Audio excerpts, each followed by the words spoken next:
ابو حنين، احلى صباح الفل يا ابو حنين. اخويا غالي، احنا موجودين فين؟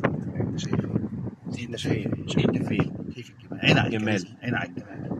جمال فيما بعده جمال، جمال وطعامه وشياكه. ايه الجمال ده؟ خبر ابيض يا جدعان، يا خبر ابيض.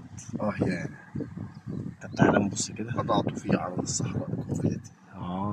بس صدق عجباني اول امكانيه التصوير كده. والضمان ثواني كده هوبا. بتقول دي نجيب مصطفى معانا. مصطفى هو معانا. اهلا وسهلا.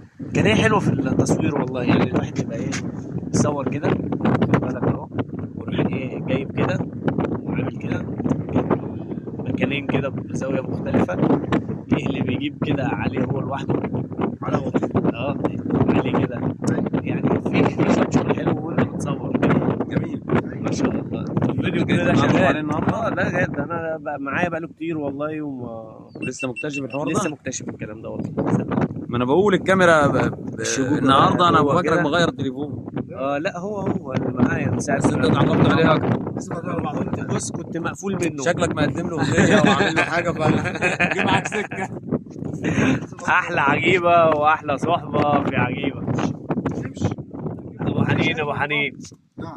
احلى ابو حنين. قفل الازاز اللي ورا اللي مفتوح، مصطفى زي ما بيقول مفتوح. ننزل تحت ونعمل لكم فيديوهات من تحت. سلام.